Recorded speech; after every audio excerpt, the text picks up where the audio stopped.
Hola amigos de la EUDE, a 6 meses de iniciado el conflicto en Medio Oriente entre Hamas, el ataque de Hamas del 7 de octubre, e Israel, vamos a hacer un breve resumen de la situación. En principio vamos a hablar de la situación militar. Las FDI, las Fuerzas de Defensa de Israel, luego de sus operaciones, han logrado abatir a Marwan Issa, que es uno de los comandantes de Hamas en todo el sur de la Franja de Gaza, en especial en la zona de Rafah y demás. ¿Qué es lo que buscan ahora? Terminar de aniquilar los 4 batallones que hay en toda esta zona de Hamas en la Franja de Gaza. Se está esperando para realizar esta operación que termine el mes de Ramadán, que termina el día 9 de abril. Se terminó con la operación en el hospital Al-Shifa, que está ubicado también en el sur, y de esa operación resultaron 200 combatientes de Hamas muertos y 900 detenidos. A su vez, el 1 de abril, Israel atacó el consulado que hay en Damasco, consulado iraní en Damasco, capital de Siria, provocando la muerte de Mohammad Reza Zahedi. ¿Quién es este hombre? Es uno de los comandantes de la fuerza Quds de la Guardia Republicana iraní, que mantiene las vinculaciones y las relaciones con todo el resto. A su vez, en Damasco también se produjo la explosión con un detonador y la muerte de Ali Aksam Naim. ¿Quién es este hombre? Este hombre es el coordinador de Hezbollah con todas las milicias de la zona. Recordamos que Hezbollah es el partido de Dios que opera desde Líbano hacia el norte de Israel. Por su parte, también Israel atacó en proximidades de Alepo, en Siria, la zona de Safira, donde supuestamente había un depósito de misiles de Hezbollah. Conclusión, Irán se ha propuesto ver cómo son las represalias, que vamos a hablar más adelante. Vamos a hablar ahora de la situación humanitaria. Luego del primer lanzamiento de ayuda humanitaria que se hizo sobre Gaza en forma aérea, acá tenemos los lanzamientos que produce Estados Unidos, los lanzamientos de comida y demás sobre la Franja de Gaza, que estaban a cargo de Estados Unidos, Egipto, Francia y los Emiratos Árabes Unidos. Como no daban abasto y no llegaban a terminar, se pensó en hacer un nuevo puerto en la zona de la Franja de Gaza que permitiera desembarcar las necesidades alimentarias para incrementar la ayuda humanitaria a través de este barco, el World Center Kitchen y el Open Arms, por una iniciativa de este chef español llamado José Andrés. Esto ya habían logrado hacer 2 envíos hasta que se produjo durante el segundo envío con drones la eliminación de este chef, que iba en 3 vehículos, porque las FDI supusieron que tras de ello iba a haber un camión que iba a llevar a miembros altos ejecutivos de Hamas que escapaban de la zona. Más allá de las disculpas del caso, se suspendieron todos estos envíos que se hacían desde la isla de Chipre.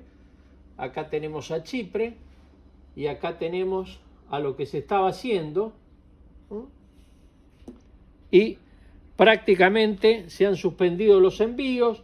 Las FDI están en una investigación de qué es lo que ha sucedido y ha dejado cesante a un coronel y a su segundo por ordenar que atacaran a ese convoy sin tener la certeza de que había miembros de Hamas. ¿Cuál es la situación geopolítica? El 22 de marzo Rusia y China vetaron una resolución del Consejo de Seguridad de Naciones Unidas para una tregua y un alto el fuego, propuesto por Estados Unidos y que fue votado por Rusia y China. ¿Por qué? Porque se buscaba un alto el fuego sostenido, imperativo e inmediato. Como respuesta a ello, el 25 de marzo, esto fue un viernes, el 25 de marzo, un lunes siguiente, donde ya se había acordado nuevamente realizarlo, el que lo veta es Estados Unidos, en contra de lo que habían hecho antes Rusia y China. ¿Por qué? Porque suponían que se iba a esperar al fin del mes del Ramadán, que vuelvo a insistir, se termina el día 9 de abril, para realizar la operación por parte de Israel.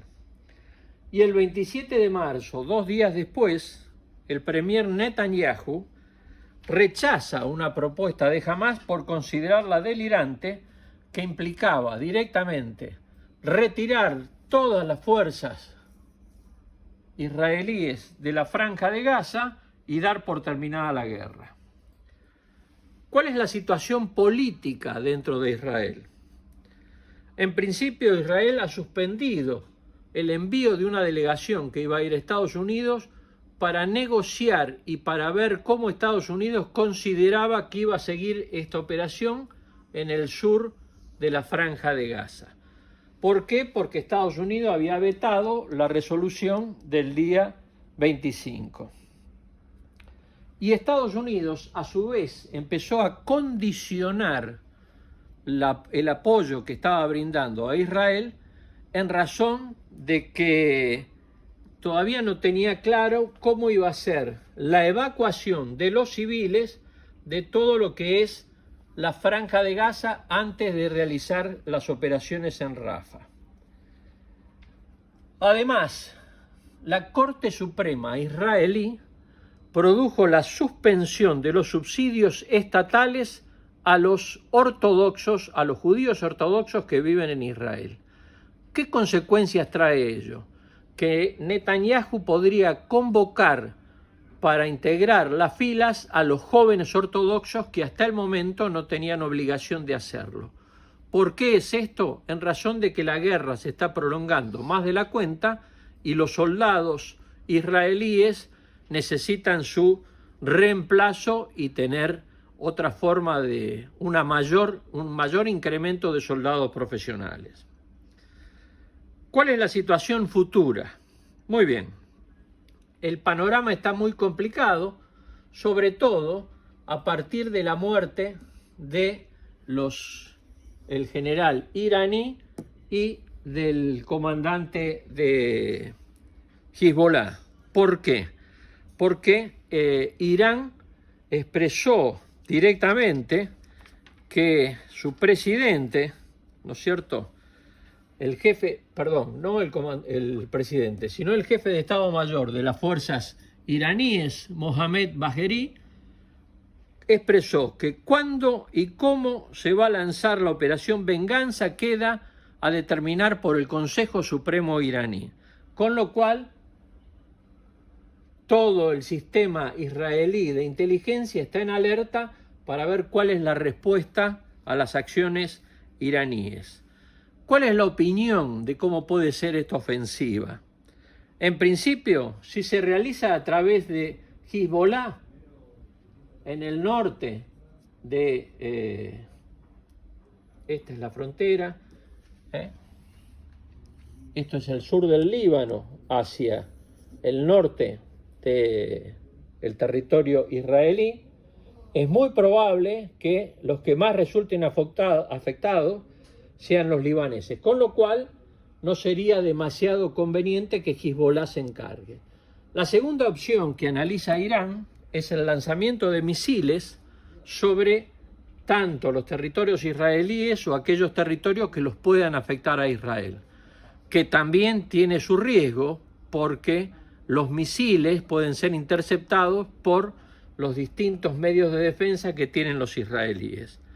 Y la tercera forma, que es la más difícil de prever pero la más sencilla para los israelíes, es producir atentados en aquellos países aliados con Israel, tal cual sucedió en la Argentina con la AMIA y con la embajada.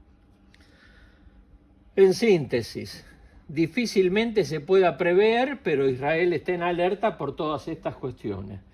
¿Qué es lo que ha sucedido hasta ahora?